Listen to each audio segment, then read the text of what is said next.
come on, man, I bought that fair and square. Pop it in. Yep, Windy Hill, just as expected. Toss him in the back. The folder was already unzipped. I was just testing the program. Ow! Stupid. Hey, more Sonic fans! I knew I'd find you at the back of a police car. Listen, I want to talk about Speed Highway, but we gotta sort through some porting issues first. If you want to skip to the comparison, here's the time. But if you want to figure out which highway we're looking at, then I need you to reach into my pocket. There should be a flash drive inside, right next to the wire cutters. Slowly. Nice. Hey, can we plug this into your computer? Yeah, sure, no problem. Go on, give it to him. If you are watching this, then I am dead. I've prepared this message just in case I launch Sonic Adventure at full volume. Sonic Adventure 1! The first real game I ever saw, but these days, it's looking a little different. See, Sonic Adventure originally released on the Dreamcast in 1998, but was ported to the GameCube in 2003, and with that came a slew of changes, one of the largest being the visuals, and you know I love those.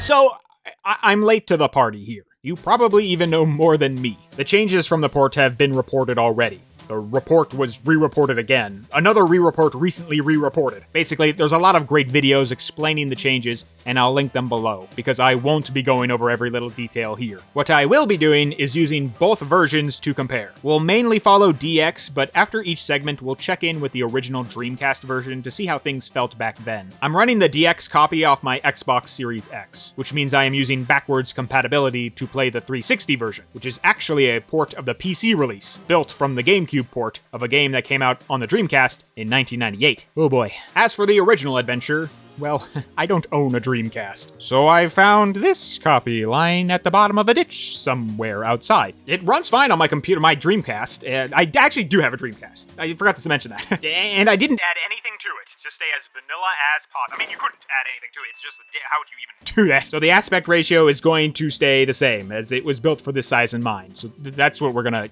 use. And here are 3 quick reasons for all this nonsense that I'll just put up on screen. You see, this way, everyone gets to participate. I don't get it. You were gonna review the level after you died? Here comes the next part. Hey, Tails, watch this. Down this highway. Which will we be looking at today? Good news! This part will be short, and kinda disappointing. So I finished writing the script for just the comparison on modern gens and SA1 at 16,000 words, which is the same length as my hour-long Kingdom Valley video. I tend to talk a lot, you might have picked up on that. So we're gonna save all the alternate routes for future videos. That means no Tails and Knuckles in SA1, and no classic Sonic in gens, my apologies. I want to avoid shoving classic stuff into these comparisons because they're fundamentally different experiences, and they deserve their own videos. I mean, no one said we can't do another comparison, right? So for now, it's Generations Act 2 and Sonic Adventure's Sonic Route. But we will still find time to check in with Mr. 1998 to see how it made us feel there. I don't remember Knuckles in Speed Highway. Yeah, he was only in the last section. Hey, who got the Asiago Chicken Club sandwich? Me and Tails, but mine has no pickles. They both have pickles. Can you get them to change it? Just pick them off. Hey, Infinite wanted an ice cream cone. Oh, thanks, you get it. We got ice cream back at the station. He'll be fine. Oh. Hey guys, pay attention, watch this. I'm gonna talk about the level in now. 2011, when I saw Generations bringing back my childhood favorites, I thought, what the hell is Speed Highway? I had no memory of this place. Even after my replay in 2010, it wasn't ringing any bells. Every Generations level is pretty monumental to its game's narrative, but Speed Highway isn't. It's level 6 out of 10. It's not even important to the larger story. Sonic goes there to find Amy and doesn't. You can rip this thing right out of Sonic Adventure and it would still hold. Its importance doesn't lie in its placement in the story, however. It lies in its development. See, this is a showcase level. Sega was carting around the Dreamcast with their hit new game, and Speed Highway was always front and center to wow the audiences. And when you think of it that way, it's the perfect level to pick for adventure. This is how they wanted to show us modern Sonic in a city. I mean, think of the first place we ever see modern Sonic. He stands before a landscape of artificial lights, shining brighter than the stars in the sky. No trees, no flowers, no green hills. Sonic has left the island. He is now here with us. Speed Highway is essentially this image personified. It is dark, exciting, lit up. It is happening. Aw, yeah. So Speed Highway shines on two fronts. On one hand, it's strong enough as a level to make it stand among all these other narrative-heavy locations. On the other, it wonderfully represents the exciting transition into modern Sonic. He is with us. He is running through our spaces. Beware. The nice thing is, these two levels match up really well. They are not split up into pieces like Rooftop Run. So for once, we'll kinda be going side by side without much interruptions. And that should make our comparison very nice and easy. Alright guys, I think that's everything. It's time to finally compare Speed Highway. Where are the bodies, Adam? I want my lawyer. Every version of Speed Highway starts with an exhilarating loop showing off the city. So let's just begin with our first set piece. This loop is very important within the context of 1998. It's one of the first loops we see 3D Sonic take that isn't natural. Emerald Coast still inserts its loops into the natural environment, but this loop is all man-made. Now, Windy Valley also features a man-made loop, but it still feels separated from our own human world. I could see something like this in a Genesis game, if I'm being honest. But this is a street, one of our own human paths, warped into Sonic's classic spectacle. It's no wonder they showed this off as a demo to usher in modern Sonic. It's a direct translation of what we know and love in a modern environment. But let's begin with Sonic Adventure. And we're gonna see a lot of differences with the two adventures already, as the textures are reworked. The original has this checkerboard pattern with a purple tint on the walls, but our director's cut is sleeker with a basic flooring and some red boundaries. To put it simply, the original is wacky and fun, and DX is contemporary and serious. I'm gonna repeat that a lot, but let's keep moving. Both versions of SA1 need a bit of space before all the objects start kicking in. Initially, you just see the skybox down this little hallway, but soon we get our streetlights and we exit the tunnel. The camera starts descending a bit to focus on these dash pads, but once you touch them, it hits the floor. The entire skybox comes into frame now, and it's looking pretty damn similar to that opening cutscene, huh? Now, something I love about this first street is how it descends. It does not just go down. It uses a slow, gentle slope, and then within seconds drops so sharp it almost feels vertical. I mean, look at the timing here. It pitches down within half a second, like holy shit. And the camera change does more than just show our drop, it also highlights the length of those distant buildings. We now see how far down they go, and with it, all these wild roads. And this right here is a perfect shot to pause and talk about the feel of the different versions of SA1. See, DX silhouettes the buildings against the backdrop of the city. They feel very ominous and imposing.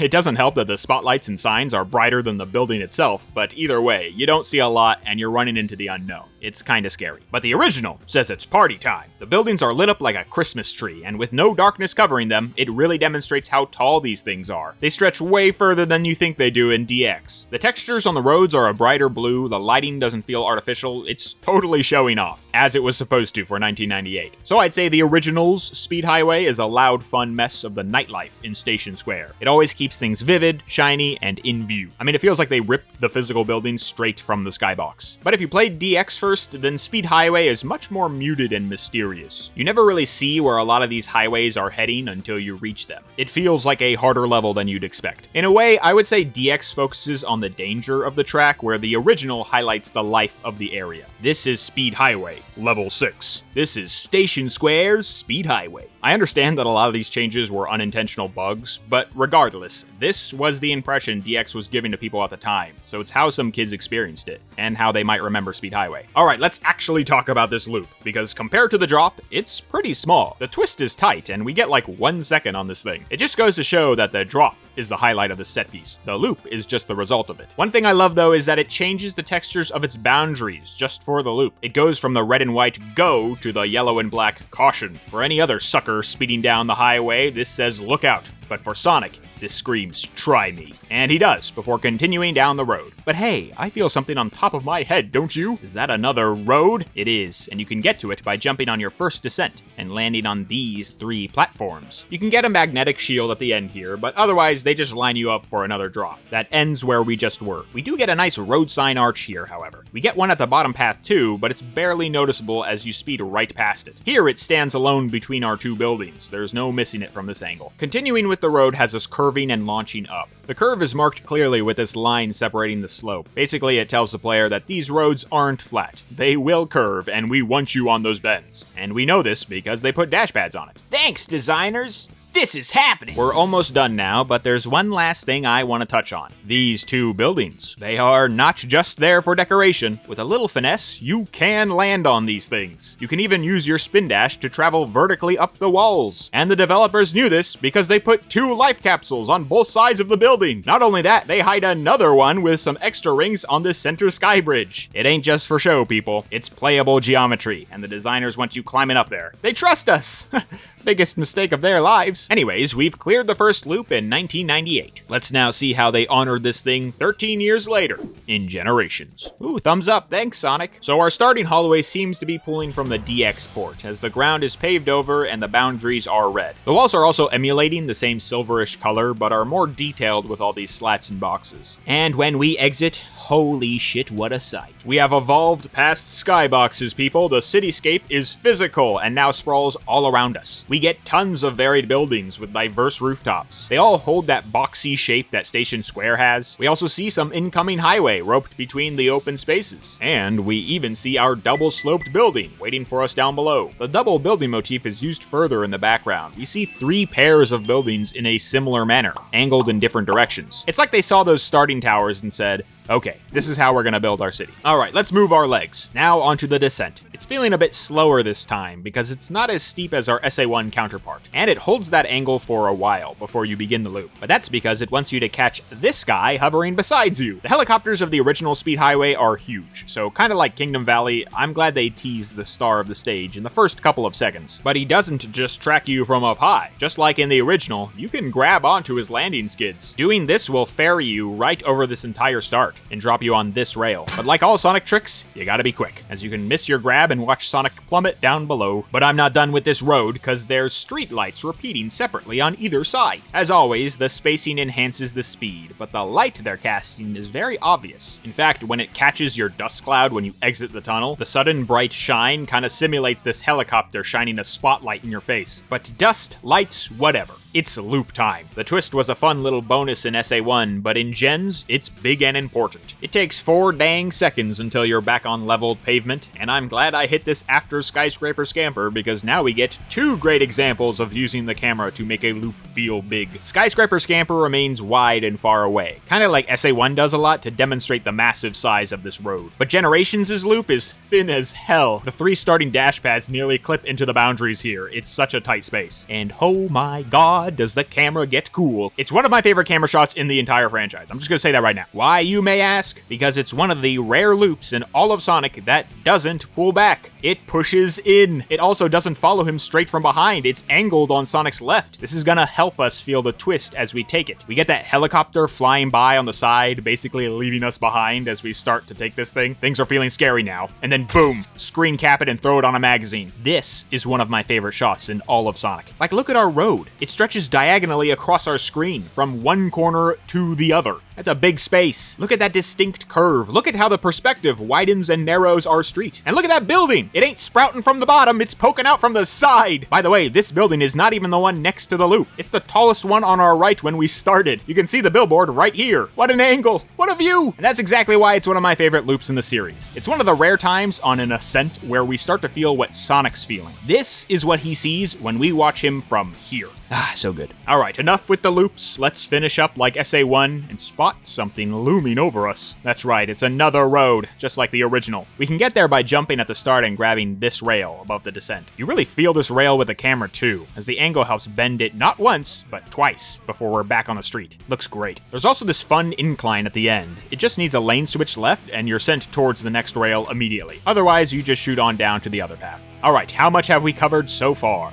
10 seconds. Jesus, we gotta get moving. Let's continue with the original and launch up into the air. Sonic will land on a rooftop with spinners, bounce pads, and these panes of glass. They can break if you stand on them for too long, but underneath is just more spinners and 8 rings, so we move on forward. Back in 1998, things are feeling much livelier. That first launch up gives us a wide shot of the physical cityscape, beyond the skybox. All those spotlights really make it feel like you're scaling the top of Station Square's downtown district on a big night. DX again keeps things dark and mysterious. You feel more stranded at the top of this building. isolated from everything else. Again, the original is showing off the whole course, but DX's changes make us focus more on just the path ahead. I never even knew the buildings were so close until I watched Dreamcast footage ages ago. The gondola ride here is a clear example. It's all twisting silhouettes. Our only hint of elevation comes from these piercing spotlights. It's a little frightening, but the original keeps everything in view. It's proactive and riveting. You know what's coming up, and it looks fun. Alright, we got an interesting vertical section coming up, with multiple ways to handle it. I'll just call it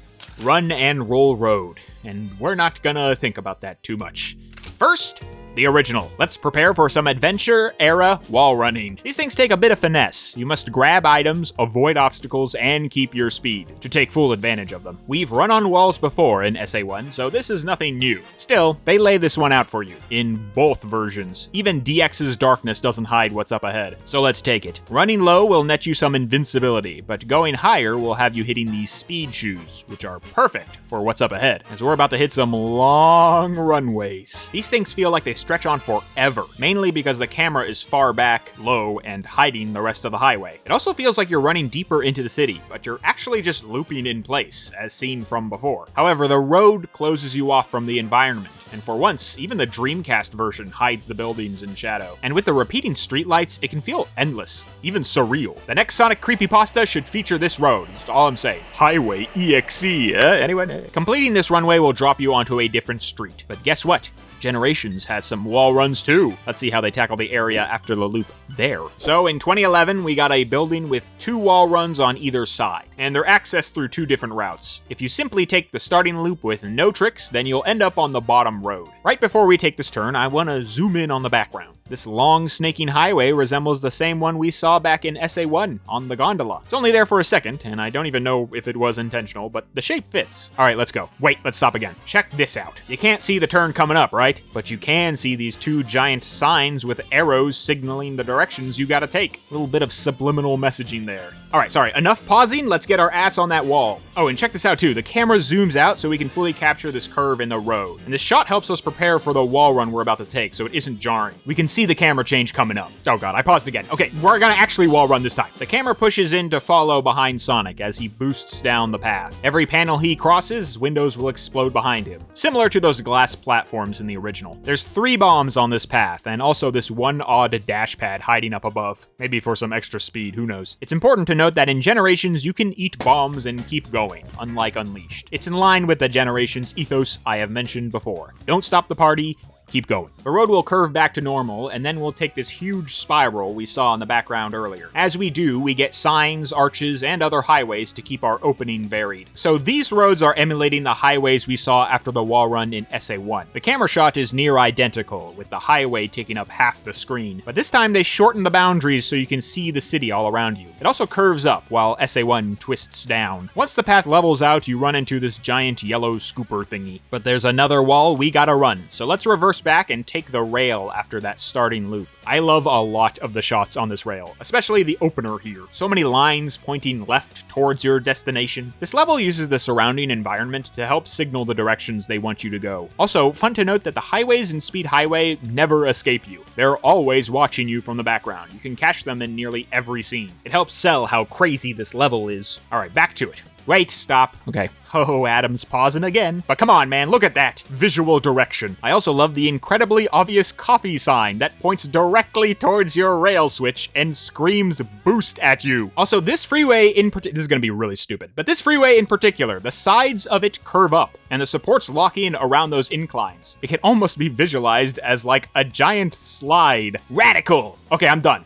On to the wall run. And how's this one? Not much harder, actually. You got a bottom bomb, a middle bomb, and finally a double placement asking you to kindly take the center lane. You can complete this with no fuss and move on to the upcoming roads. Speaking of those, I like how this wall run gives you a sliver of an opening here. It's an interesting way to frame your path. The bottom and top highways sort of point towards the middle, and you get these 2 big red arrows, again signaling your upcoming direction. Last thing I want to mention, this level is very blue. I'm sure you've noticed. And surprisingly, so are the alarms here. I wonder if they were red initially, but then they were switched to blue to help the red bombs on the road pop out more. But that's an Adam guess, the flimsiest thing of all time. Either way, our final curve is shorter and we're dropped right back on the original path. But a wall run can be failed, right? How does the game handle that? Well, first, let's see what they did way back when in Sonic's Adventure. If we fail the wall run here, we drop down onto this punishment path below, with spikes and enemies galore. Although I hesitate to use the word punishment because the adventure levels love when you slow down and explore. If you want a faster time, you go up here. But if you want to hunt for items, then this alt path is your best bet. Doubling back a bit will reveal some speed shoes hiding behind this wall. The rest of the area is fairly simple. You get more enemies to annoy you, and item pods to discover. And I almost missed this, but there's also a lone building in the center that you can spin dash jump towards if you're brave enough. And look, more item pods! Whoa! Climbing these stairs will reveal a big bell under this tower. You can slap this thing around for a couple of rings if you want, or just speed on ahead. And now we get a rare little piece of architecture, this insulated tube. It's a shame this thing is squirreled away on the alt path because they let you run all around it. It's a lot safer than our wall run path, but the dips and curves can be just as exciting, as we're incentivized to go wild on the thumbstick. Finishing up with the tube will spit us out right on track with the higher path, and into the big scooper, which means it's time to switch back to Generations and see how they handle the bottom path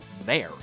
Yes, believe it or not, you can fail this wall run. No right hold means goodbye Sonic, and he drops to the bottom path. And look who it is, if not the Big Bell from way back when, looking a little smaller. But yes, hitting him here will also release some rings. If we head backwards, we just find a larger safe zone to catch you from your fall, with a couple of enemies putzing around. But there is this massive cafe just hanging out on the side of the building. It's so deep and detailed, it's insane that this thing is hidden down here. Jogging up the incline will give us some more enemies and these two illuminated blocks in the distance. The camera will turn and reveal some dash pads aiming down a hallway. If we take these, then we'll meet another old friend, the Tube! He's back! You can run all around him just like the original. It's a shame because a lot of people probably skip it, but it makes sense. The Tube in SA1 is only encountered if you fall off the wall. Same with Generations. They really could have just made this a basic hallway, but it's nice to see them model this thing up for a cheeky reference. And when we finish with the Tube, the springs launch us right onto that odd dash pad on the first wall run. That's what it's for. Okay. Alright, let's stay paused on SA1 and continue forward with Generations, as the game is about to do something interesting,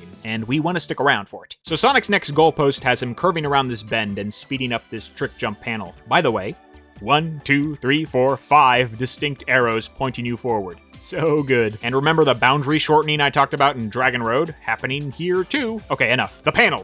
Taking this thing all boost-like will send you right into the next building. No boost just means you side smack and reposition with the scooper. Either way, Gens gets wacky again and sends us inside a building. Boost past these windows and start descending. This electro spinner hides 10 rings, but if you jump right before the fall here, you'll break through this side panel, which just skips the whole descent. An obvious light speed trail will send you over these spikes, into a scooper, and onto our final floor, which hides some ledges and saw blades, a Marriott tradition. I forget about these ledges a lot and bang my shins into them every time. I can't be the only one, right? They signal this perfectly fine, but if you removed these 3 lines before it, I have a feeling most players named Adam who make Sonic the Hedgehog videos on the internet would catch it sooner. If anything, they'd probably boost over it and run into these guys. Now that would be devious. Why am I giving you ideas to hurt me? Let's stop and go forward. For a surprise interior segment, I'm surprised how abundant it is with detail. Like, it feels so much bigger in my brain, but it really is just 3 lines and you're out. The backgrounds are working their butt off to make the space feel larger than it actually is. If anything, I want to explore more floors. It does so much for just 6 seconds of 2D, and for that, I applaud it. Way to go, building. But before we move forward, let me show you one last secret. Before we even enter the building, let's get nuts and jump over that trick jump panel. Hold. Hello. Boost into this dash ring, and we're right at the end. Congratulations, you just spared that spinner's life. The Mercy Run is still possible. But as we hit this final dash pad, we head straight into our next itty bitty tiny set piece that I want to talk about. 2 seconds of running straight. Who cares? Well, I do, so suck it up and watch me overanalyze this straight line. We begin by running down this tight hallway. With 3 rings and a flimsy window, you're most likely boosting here. Actually, it's not a window, it's a door. It has a handle, which means hypothetically, they expect people to walk on this thing. I think we need a couple more ropes here, guys. Sonic opens the door with his forehead, and that tight camera does not just pull back. It pitches down to show that expansive cityscape living and breathing below us. That's what I love about Gens' Speed Highway. It feels alive. just like the Dreamcast version. Some moving cars on these freeways could have helped, but the spotlights are doing enough work keeping us busy. Kinda like Skyscraper Scamper, these buildings are endless, but this time, they're also deep. There is no bed of clouds to disappear into. These things just stretch down into nothingness. All the lit up windows almost feel disorienting. It's busy as hell. My favorite little aspect here is that our bridge is all glass. With the camera pitch letting our eyes through, it really enhances the thrill of being high up, with no boundaries. Also, the only building with no lights in the scene? Guess what? That's our next route. So let's quit shamelessly staring like a bunch of perverts and move on forward. After the next goal post, we get another quick 2D section. Holding forward will just drop you into a scooper that throws you back up again. If you hold left, you can just home the spinner before you hit the ground and jump right into the 4-way cannon. You can also jump from the start as you boost. That will get you there too. Either side of the section gets you out of this area. The left hides a rainbow ring that sends you into a light speed trail, but the right side has a spring that will do the same thing. If you forget to hit Y though, you'll actually go 3D for a little bit. You'll land on this platform and must scale up to the helicopter pad. You can run all around this roof. It's open to explore, but the most you're getting is a couple rings. The real spectacle lies above us. But let's get SA1 there as well. No interiors for this little guy. Well, at least not yet. Sonic completes the scooper and our roads start expanding with little inclines, which is also referenced at the start of Generations. How about that? The section before the helicopter here is much longer. It involves a lot of platforming over similar looking platforms. You can grab some speed shoes at the top, a very funny placement considering what's coming up next, this open bridge with no railings. But since we're good little gamers, we cross this without much trouble. If we're a bunch of losers, however, we'll fall down onto another road. That square of rotating platforms will bring us back on track, but feel free to reverse a bit and grab this life for the road. And once we ascend, we meet our friendly scooper, and we're flung back in step with Generations. Real quick though, how does the Dreamcast version feel? I'm gonna be repeating myself a lot here, but bright, busy, and vibrant, wouldn't you know? The one nice thing about keeping things lit up here is that you can clearly see the path of the upcoming helicopter ride, as you notice the spotlights from both helipads, as well as the buildings. Yet again, visual direction. Nice. But the helicopter, by God, we must ride. Let's have the new guy take the reins this time and show us what he can do on our next set piece, the heli hang. First off, how do we make roads feel crazy? Make them as high up as a helicopter. And take note of those red flashing lights below the highway. We'll use that later. And over on our right is where we want to be. And we know this because we got 6 spotlights calling to us. The trick jump panel lets you pose for the box art if you want, but you'll soon be snagging these heli rods and dangling over the city. The camera gets to show off here, and we can see straight to the street level, and it looks incredible. It almost feels impossible. Like surely they would have covered this up somehow. But no, you can see all the way down to the goddamn traffic lanes. That's nuts. And look how they frame this drop too. It's boxed in by these 2 easy-to-read freeways, lit up and standing out. Clear line, clear line. The height of the buildings and the perspective all help to point towards your destination. Also, notice anything about this area? There's no shiny yellow windows, but there are some new red lights highlighting our goal. Very helpful. But before we let go, let's see how SA1 handles the helicopter. After the scooper takes you up another story, you'll run into some springs that will launch you real high over the helipad. With the speed and momentum, you can easily fall into the rotors if you're not careful. I like how they hide Miss Beware the propellers under the blades. Gee, thanks lady, I could have used that advice 2 seconds ago. So this helicopter flight is pretty short, and its distance is tiny. It just floats you over to the next building and drops you off on another helipad. It takes around 5 seconds, and the camera only pulls back once. Although the set piece is tame, I believe the context here is more important. It is again showing how Sonic uses our world for his playground. It's a bit of modern wish fulfillment too, and it's a nice showcase of that all-important cool factor. He grips on like an action star, holding tight with one hand. Sonic does not care what the dangers of this vehicle are.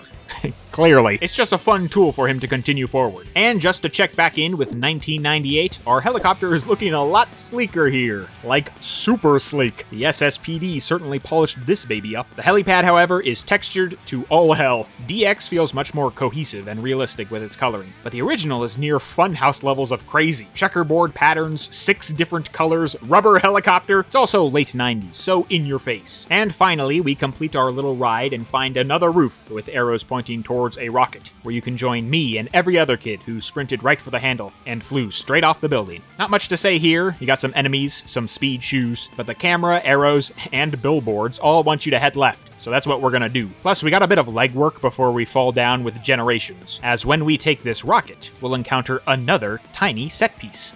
Oh boy.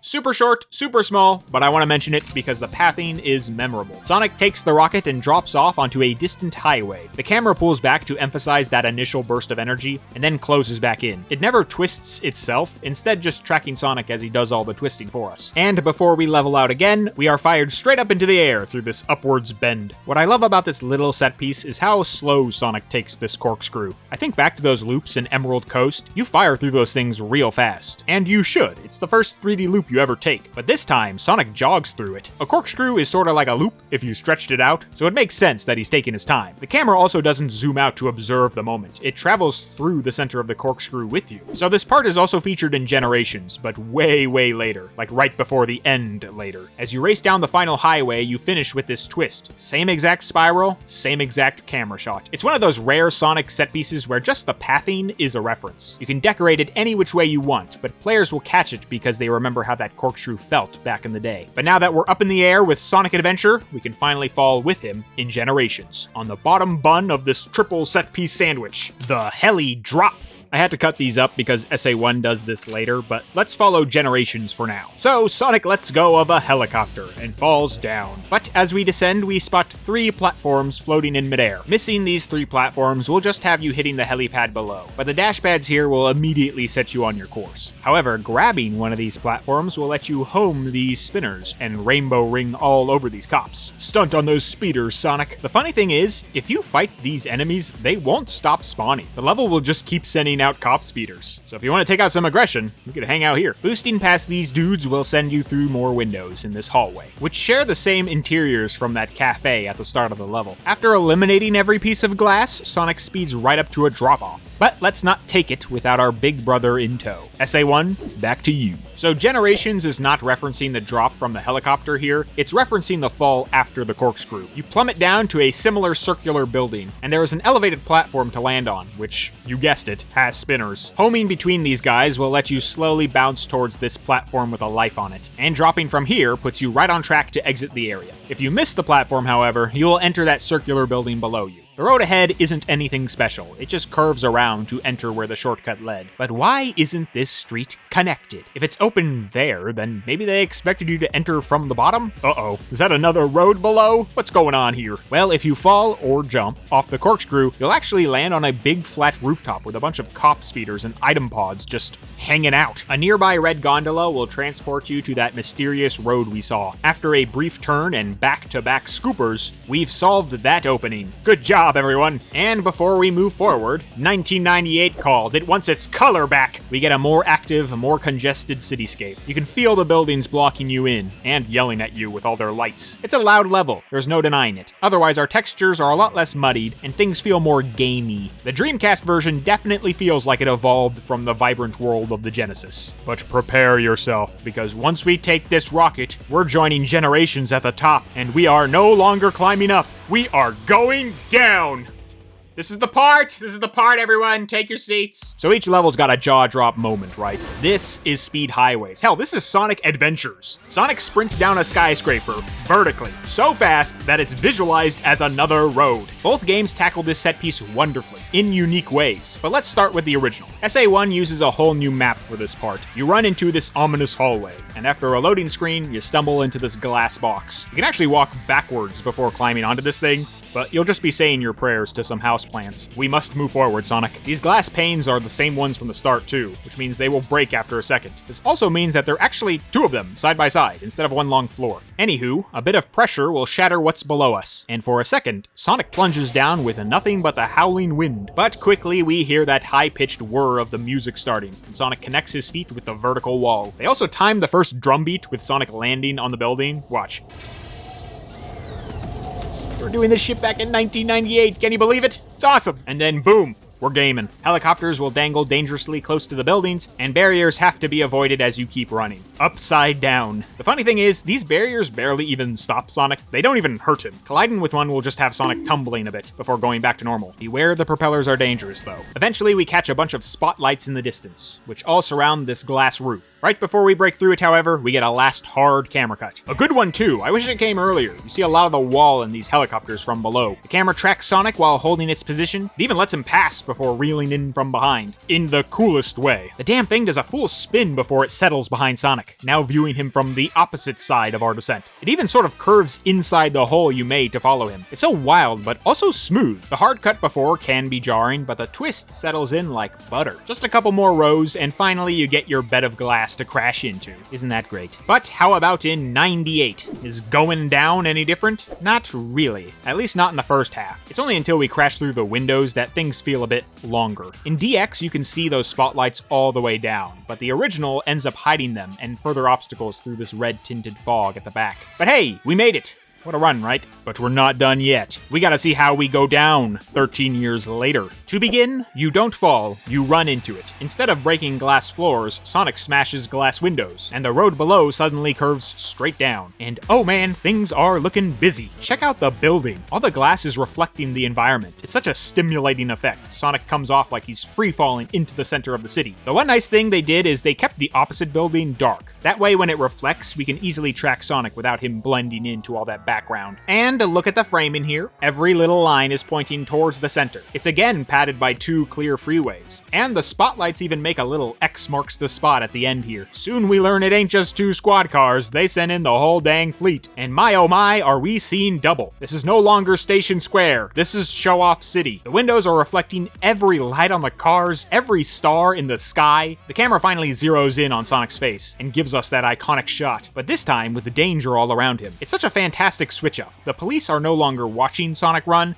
they're chasing him with us. And by all accounts, they got him. Sonic's gotta get crafty to shake the fuzz. We spin back around, now aiming for that familiar glass roof. One thing I think is funny is the entrance to this thing is so tiny. It's absolutely dwarfed by the rest of the roof. It almost looks like another AC unit or something. Anyways, we're through the glass layers and into what I assume is a hotel. We got the same bob and weave from 98, but our tubes are now rectangles, and our route has been translated into 5 lanes. The rectangles are very easy to dodge, only the last one might trip you up. After each obstacle, however, our speeder friends will crash into what was left behind. A cool effect, but the implementation is a bit strange. You don't see the speeders impact with the barriers, but you will see the reflection right before they run into it. But these reflections aren't constant, they pop in right before every crash. So your flat rectangles will suddenly become dotted with lights in half a second. What's worse is the reflection gets plastered on every rectangle when they flick on the mirror switch, so all those speeders will show up clear as day far down the tower. It's jarring, strange, and honestly a little distracting to the scene. The ending to the set piece, however, is incredible. When we get our final hard cut to the bottom, we actually see the cop speeders first before Sonic falls into frame, and they just slam face first into the marble flooring, erupting into pieces. And not just 1 or 2, a full stream of these things rain down and explode in the lobby. The explosions are constant and loud. It's so gratuitous in a blockbuster kind of way, which is very in line with the rest of the level.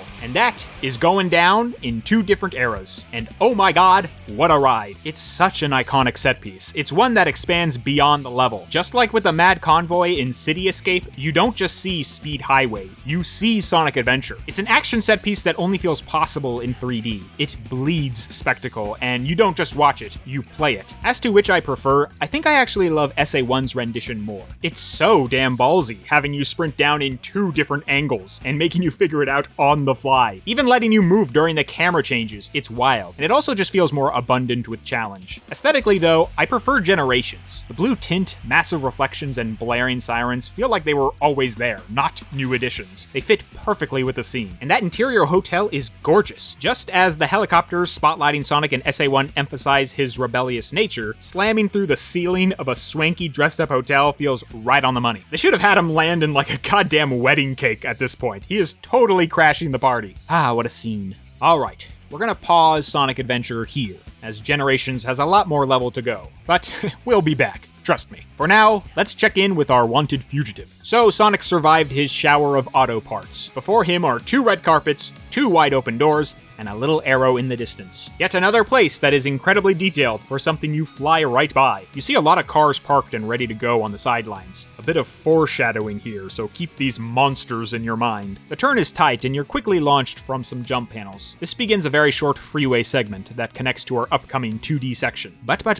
the parking garage hides one more secret. When you pass this second light, drift hard right, and you'll smash through a secret exit. This thing puts you on a wall run that travels alongside the original path, and places you on a higher highway. Now, both roads just kind of curve you into the next segment, but this higher path starts you in a more opportune area to skip through it fast. But I ain't skipping anything. Let's take it from the bottom up and check out this next 2D section. This is the real meaty sideways segment in this level. It's short to finish, but you can tackle it in a lot of different ways. What I like about this section is that it's a pillar of platforming. Like, literally, if you map it out, it's just one long rectangle. But how you get to the other side of this rectangle is entirely up to you. Well, me, actually, because we're going down first. But before we go any further, things are looking real red here, aren't they? The level geometry is standard, but the background paints us in a location we've seen popping up below our eyeline. The supports of the roads. We are now below the highway, and it almost feels like we shouldn't be. Red alarms illuminate the dark shaded underground. But not only that, the supports are marked with caution lines, the same ones on the platforms. The entire area feels designed around this thing. Plus varied pillars in the background, different depths, you know the drill. We're feeling deep and down,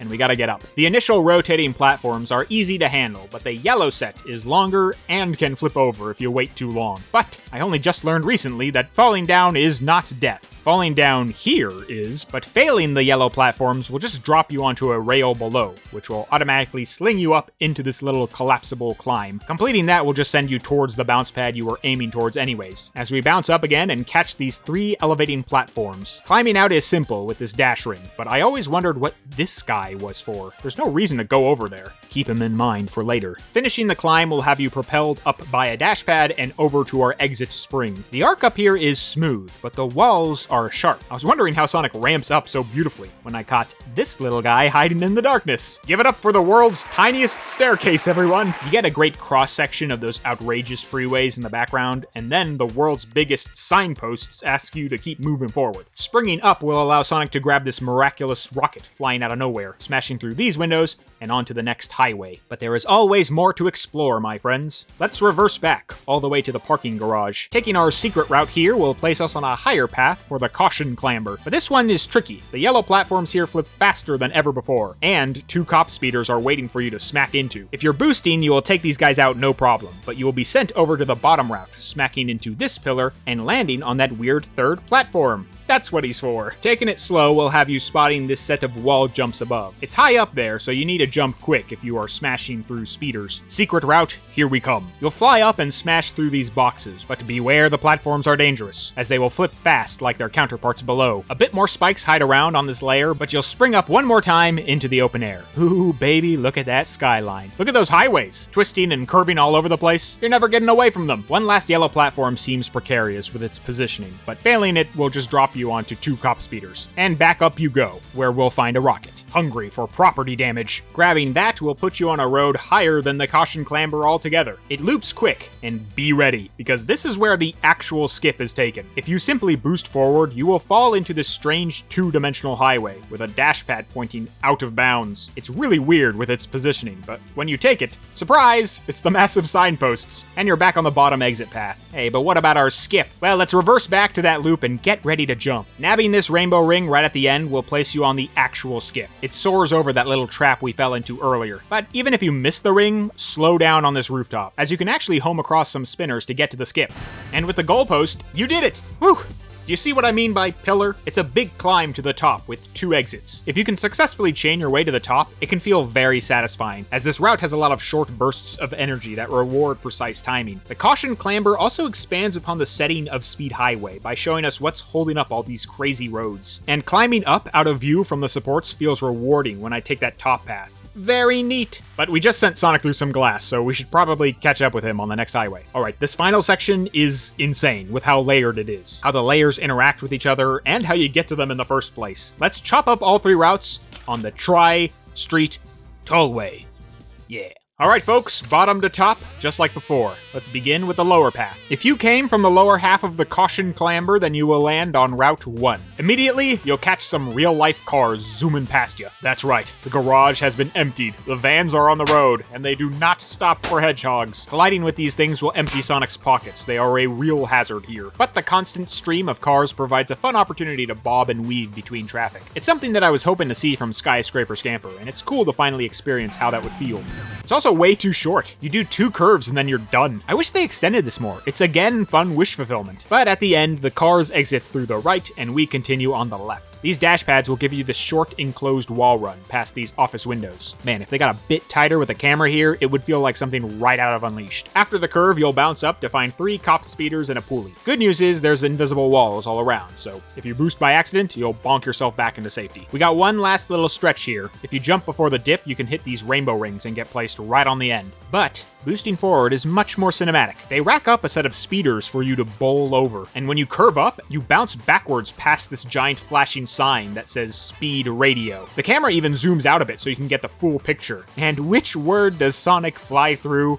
Speed. Come on now, that's gotta make you smile. I love this last little shot, so I always avoid the rainbow and boost on ahead. And hey, there's that corkscrew we talked about earlier, waiting for us to finish the course. And now we say congratulations, as we just went over Route 1. But now, let's rewind all the way back to that current of cars. By the way, I don't know where these cars are coming from, because there is no road behind us. If you drift right and turn sharply, you'll see a row of jump panels popping up on the side of the road. Boost into these, and you'll be placed on Route 2. You'll probably end up smashing through these barrels and continue down the road. But uh-oh, it's those barrels again. That means we are on an enclosed track, and we gotta get out. The more you circle, the more you might notice this scaffolding on the left side of the barrels. That's your exit. Drift sharp into that, and you can jump out of the racetrack. But you're gonna want to keep that speed going, as we got some pitfalls coming up. Slide down on the left, and you'll find those office windows from Route 1. Wave to them as you plummet towards your death. But let's boost forward and follow those handy arrows. This part is great because they give you some new smooth open runway to just boost towards your goal. It's also got a roof, so the environment feels new, and the yellow lights help separate it from other routes we've taken. Seeing all those bright lit up windows passing you by in this small opening, you are truly speeding down this highway.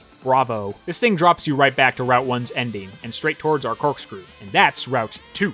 But hold on, if Route 1 bounces us onto the last freeway, and Route 2 drops us onto it, then where does it even come from? If you reverse back through the street, you'll find some dash pads at the end of it, which means somehow the game expects you to come from this direction. How the hell do we do that? Hold on tight, because we're gonna reverse back farther than the starting goalpost. We're going back all the way to the caution clamber. We're going back all the way to the top of the caution clamber. And we're finally gonna take this jump. Doing this will have Sonic grabbing a whole new rocket. This thing goes fast. The camera holds on for dear life as it nearly misses these sky bridges and drops us right at the scaffolding exit of Route 2. Okay, so what? We could have got here anyways on the normal route. Ah, but the rocket couldn't, which means we are gonna boost as fast as possible and follow its trail. And then, oh my god, what do we see? A homing reticle. You can grab back onto this thing in midair, and it will drop you onto those mysterious dash pads. Ladies and gentlemen, welcome to Route 3. Like our right-hand rail and skyscraper scamper, it's one of those shortcuts that make you say,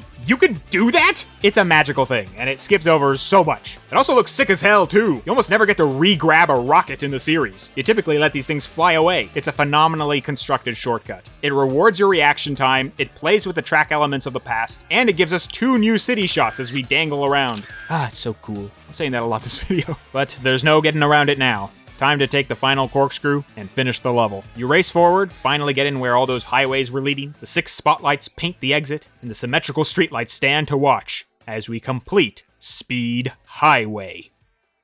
Oh boy, wild night, huh? Helicopters, cops, cars, cafes. We did a lot, so catch your breath. It's over now. We beat the level. And better yet, we caught the sun just as it's coming up. Ain't that beautiful? But we still gotta finish up with Sonic Adventure. Sonic's still waiting for us at the bottom of that skyscraper, and he's pretty exhausted too. Let's exit that building and finish up SA1 with a relaxing stroll through Station Square at dawn.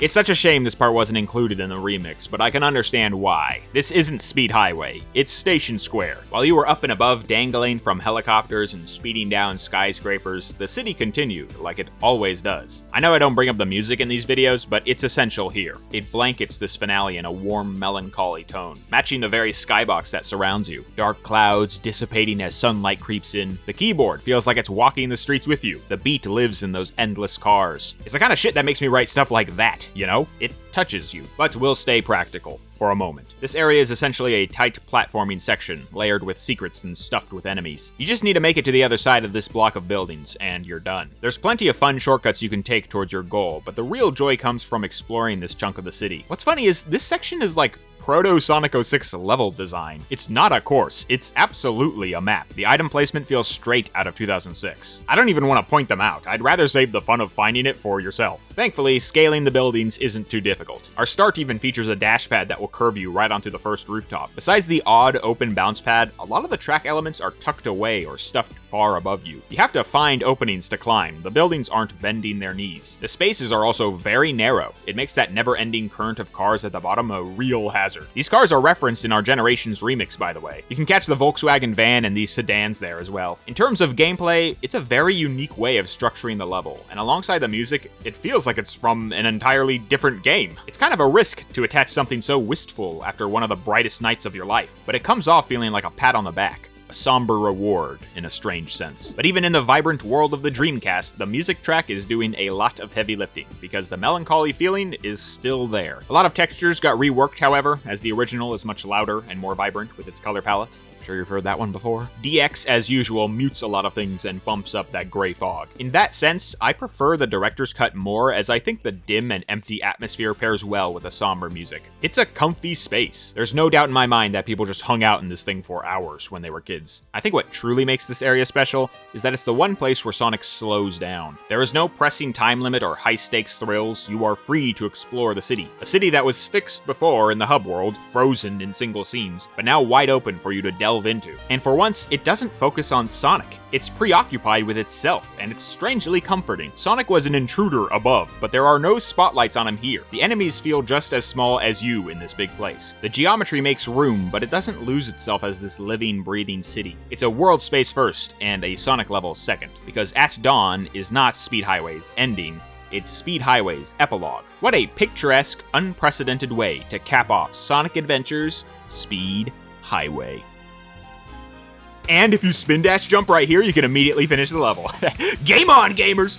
Alright folks, let's hear it. How does Speed Highway make you feel? In Sonic Adventure, I feel like I'm breaking the law. Speed is the name of the game here, and they were not expecting hedgehogs on this highway. The title fits perfectly with how much they want you to move fast and forward. In hindsight, this level was ripe for a boost conversion. It's absolutely covered with long runways that stretch on for miles, and yet it still contains some fun platforming segments that simultaneously work to keep you running. Think of those little inclines near the rotating platforms. They're on some long roads, there to build momentum. It's my favorite type of Sonic platforming. Geometry that incorporates his speed into the obstacle course, and Speed Highway is full of it. Not only that, this is the setting where we meet modern Sonic in. I mean, the parallels with that intro cutscene cannot be overstated. He is even chasing helicopters. Come on, the nightlife is a playground for Sonic and the city. The Dreamcast version proves it. That place feels happier than us half the time. But props to DX as well, because Speed Highway can be tough, and the atmosphere there complements the difficulty. Regardless of the version, I think it's just a great level to play, whichever way you want. It's built for speed, but that doesn't mean you can't explore. It has very little gimmicks too. No casinos nor snowboards. Even going down, a segment you can argue is just a cutscene, still involves moving Sonic with his legs. But that closer is just beautiful. Where did that come from, right? It's such a left turn, a risk that paid off in dividends. It's Sonic Team getting weird, and that's when I respect them the most. It's high-speed thrills, and it lets you catch your breath. I think SA1 has a ton of amazing levels, but Speed Highway is modern Sonic personified. Once we saw him on that rooftop, there was no going back. Its placement in Generations is warranted, and when I finally got to play it again in 2012, my mind was blown. Because in Generations, I feel like I'm wanted dead or alive on the biggest night of the year. With a helicopter tracking you within seconds of starting, it's like they knew you'd be coming down here. The spotlights feel like they're looking for you. Even when speeders are nowhere to be found, you constantly feel like you're in pursuit. This level also does great work in making you feel like a disruptor. Sonic is a bit of a rascal here, isn't he? He's blowing up windows, bringing enemies into expensive buildings. Those cars don't seem too happy to see him, but Sonic is just living it up. And so am I, because this is one hell of a boost stage. One of the greatest of all time. I held back my true feelings throughout the video, but maybe you caught on already. I think this is my favorite level in all of Generations. There, I said it.